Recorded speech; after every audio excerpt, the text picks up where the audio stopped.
Halo rekan-rekan film investor, pada saat saya membuat video ini, saham SIDO sedang banyak diperbincangkan di media sosial dan juga kanal-kanal grup saham. Perbincangan seputar SIDO semakin ramai ketika saham SIDO mengalami penurunan yang cukup signifikan dari awal tahun 2023 hingga saat ini. Pada pembukaan awal tahun, saham SIDO dibuka di level Rp745 per lembar saham. Dan saat ini telah turun sebesar 13% ke level Rp645 per lembar saham.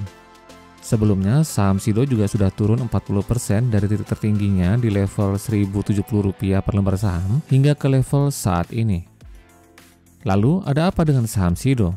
Saham consumer good yang konon paling dicintai selama masa COVID-19. Kenapa saat ini saham SIDO turun terus? Kenapa laba bersih SIDO turun pada kuartal kedua tahun 2023? Apakah nasib saham SIDO akan sama seperti saham Unilever yang bisnisnya juga sedang mengalami penurunan dan diikuti juga dengan harga sahamnya? Sampai berapa lama saham SIDO akan turun terus? Dan berapa kira-kira bottomnya? Apakah saham SIDO masih layak untuk hold jangka panjang? Dan bagaimana prospek SIDO ke depan? Semua pertanyaan ini akan coba saya jawab secara komprehensif dan dengan bahasa yang sederhana sehingga mudah dimengerti oleh Anda. Maka dari itu simak sampai habis video ini agar Anda tidak ketinggalan satupun informasi penting seputar saham SIDO. Tapi ingat, jangan Anda membeli saham hanya karena Anda menonton video ini. Pastikan Anda sudah mempunyai pertimbangan yang tepat sesuai dengan profil risiko yang bisa Anda terima.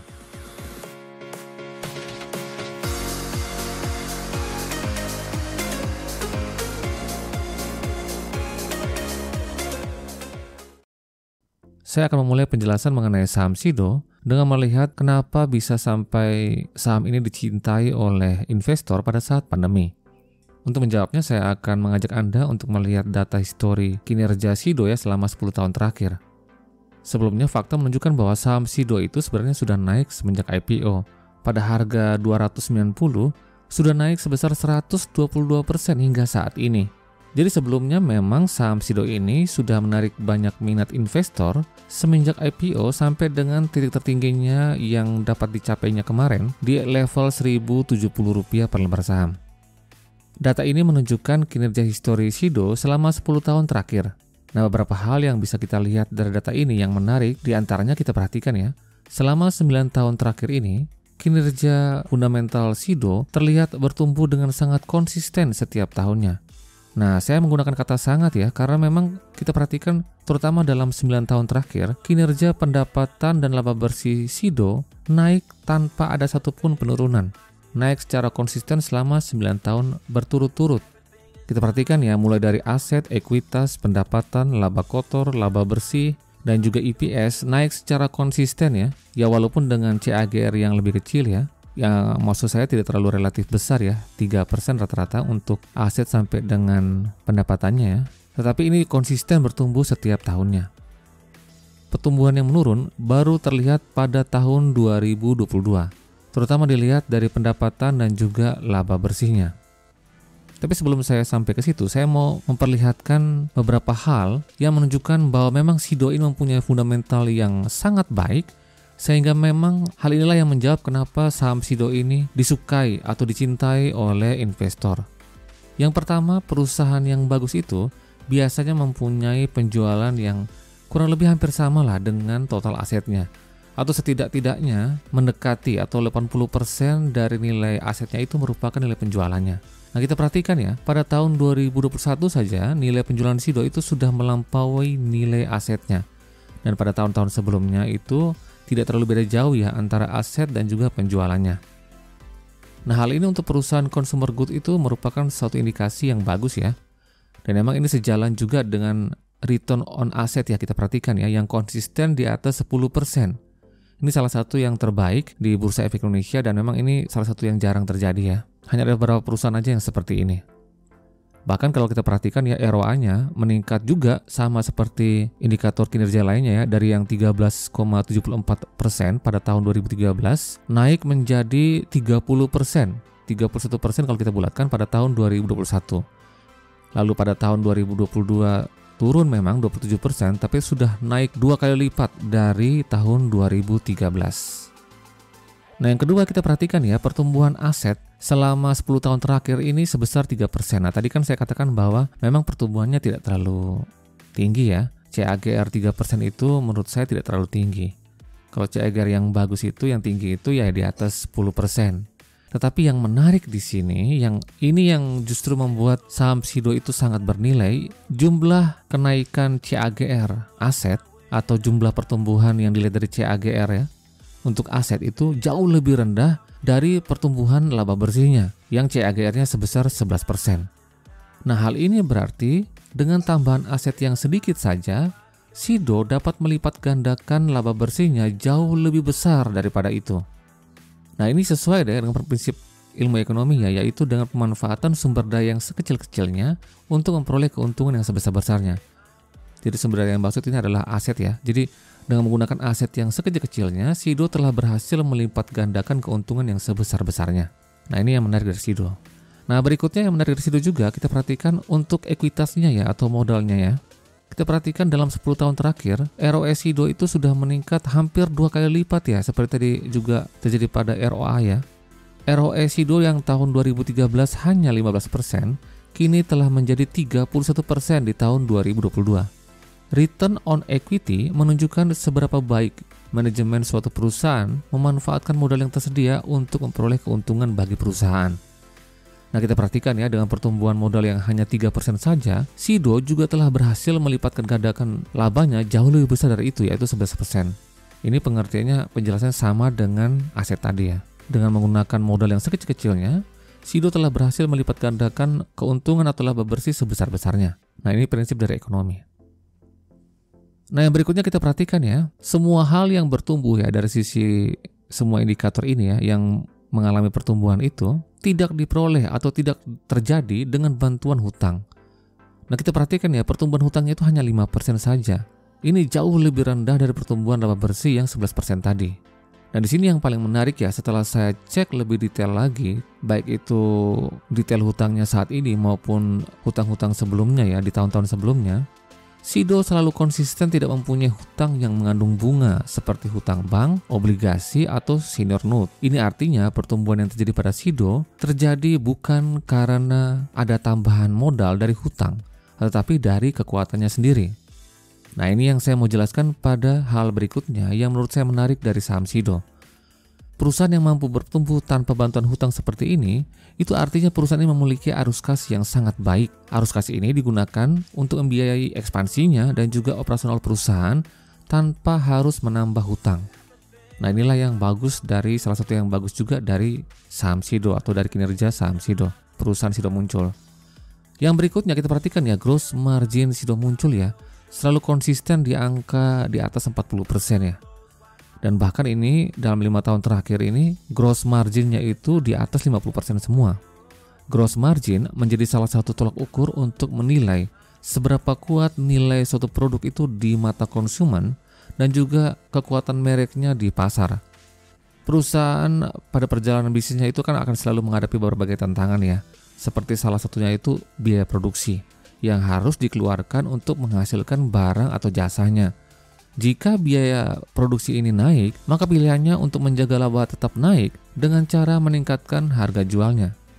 Jika nilai dari produk yang dihasilkan oleh perusahaan tersebut di mata konsumen itu rendah dan juga tidak memiliki kekuatan brand atau brand awareness yang kuat, maka dengan menaikkan harga jual ini bisa jadi akan menurunkan penjualannya dan lebih parah lagi akan menurunkan pangsa pasarnya.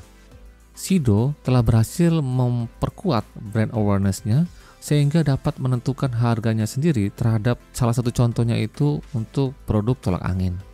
Jadi walaupun harga tolak angin naik terus, tetapi penjualannya juga sama, tetap terjaga dalam pertumbuhan yang konsisten.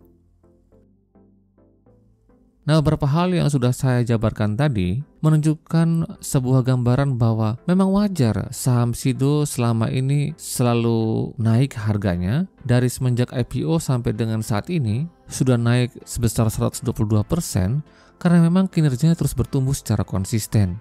Dan mengenai saham SIDO ini juga, saat ini saham SIDO dihargai dengan valuasi yang cukup premium ya. Pada saat harga sahamnya sedang turun saat ini saja, PBV SIDO itu mencapai 5,97 kali. Nah, valuasi yang premium ini wajar ya, karena tadi Memang kinerja Sido ini sangat bernilai sekali, sangat bagus, dan memang saham Sido ini menunjukkan beberapa ciri perusahaan yang bagus ya.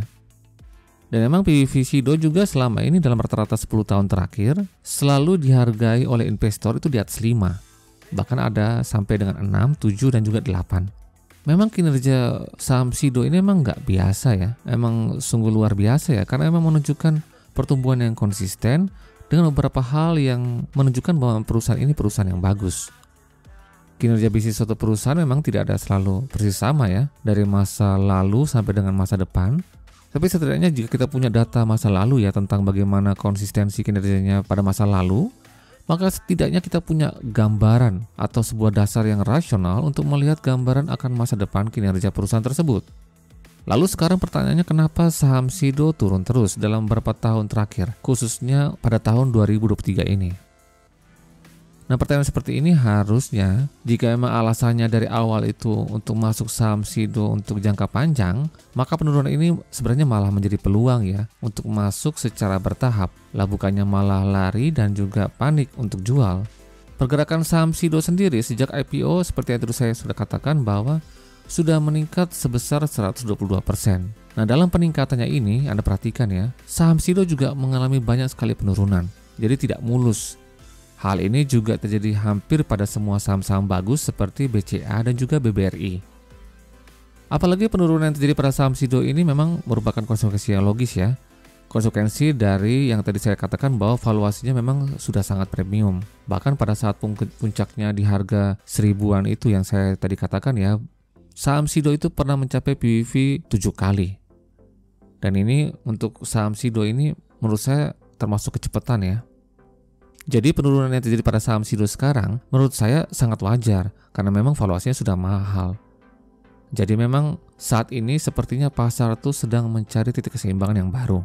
Nah, momen seperti ini biasanya akan terjadi pada satu saham jika terdapat sedikit perubahan pada kinerja fundamentalnya. Nah, memang kenyataannya pada kuartal kedua tahun 2023, kinerja Sido terlihat menurun secara kuartalan dibandingkan dengan kuartal pertama tahun 2023. Laba bersihnya turun dari 300 miliar menjadi 148 miliar pada kuartal kedua tahun 2023 ini.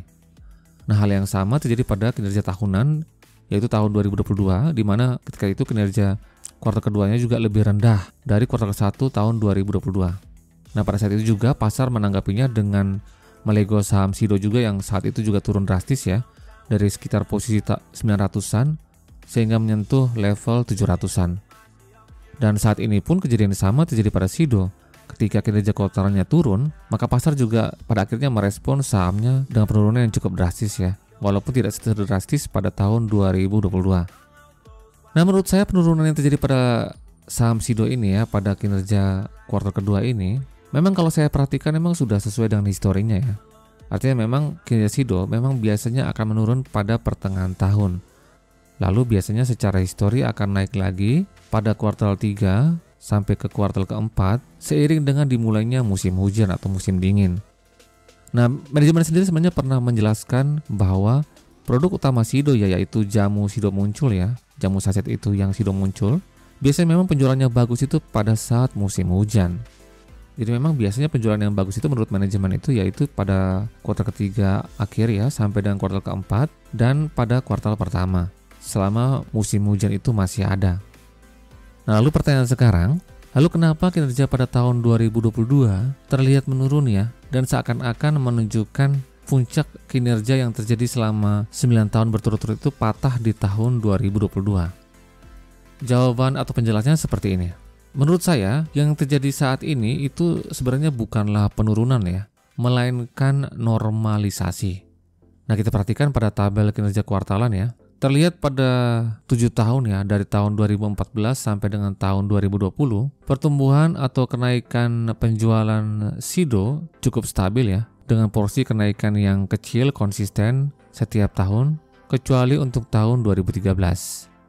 Jarang sekali ada kenaikan penjualan yang lebih dari double digit ya, kita perhatikan. Nah, tetapi pada tahun 2020 sampai dengan tahun 2021 terjadi kenaikan penjualan sebesar 12%. Nah, ini kenaikan yang sudah double digit. Nah, kalau saya perhatikan ya, kenaikan ini terjadi karena pada tahun 2020 sampai dengan 2021 itu kan merupakan puncak-puncaknya pandemi COVID ya, yang menyebabkan pada waktu itu tingkat kematian juga sangat tinggi sehingga membuat orang menjadi semakin sadar, atau dalam bahasa lainnya itu semakin tambah awareness yang berlebihan ya. Karena memang saking takutnya waktu itu, mereka lebih aware untuk menjaga daya tahan tubuhnya. Nah, salah satu hal yang mereka lakukan, salah satu hal yang masyarakat lakukan waktu itu adalah dengan membeli multivitamin dan berbagai hal yang dapat menunjang daya tahan tubuh mereka, salah satunya produk dari Sido muncul. Kondisi ini menyebabkan penjualan produk kesehatan Sido muncul pada waktu itu meningkat dengan sangat pesat. Sedangkan yang terjadi pada tahun 2022, kondisinya sudah mulai terkendali dengan angka penurunan yang tajam pada tingkat kematian akibat COVID-19. Sehingga pada saat tahun 2022 itu, situasi kembali lebih tenang dan masyarakat sudah mulai menyesuaikan diri untuk menuju level sebelum COVID ya, tahun 2019. Mereka sudah bisa menerima keadaan dan juga masyarakat sudah tidak panik lagi. Sehingga dalam hal ini menurut saya terjadi semacam normalisasi permintaan produk-produk Sido muncul di pasar. Jadi berdasarkan analisa ini ya, maka sebaiknya untuk lebih fair kita membandingkan kinerja Sido pada tahun 2022 ini dan juga sampai dengan update kinerja terbaru ya kuartal kedua tahun 2023 dengan kinerja pada tahun 2019, di mana ketika itu situasi sudah berjalan normal. Nah, jika kita membandingkan kinerja pada tahun 2022 ya, kuartal kedua dengan kinerja kuartal kedua tahun 2019, maka terlihat sudah ada peningkatan yang sangat signifikan ya pada kondisi normal. Kita perhatikan pendapatan Sido kuartal kedua tahun 2019 sebesar 696 miliar, telah naik menjadi 732 miliar pada tahun 2022 kuartal kedua. Kinerja Sido kemudian lanjut naik lagi pada kuartal kedua tahun 2023 menjadi pendapatannya itu sebesar 746 miliar jika dibandingkan dengan periode yang sama tahun sebelumnya. Jadi kesimpulannya sampai dengan sejauh ini, kinerja Sido sampai dengan kuartal kedua tahun 2023 itu sebenarnya masih menunjukkan situasi yang normal dan masih konsisten bertumbuh serta memiliki fundamental yang bagus dan memang tidak ada perubahan sama sekali.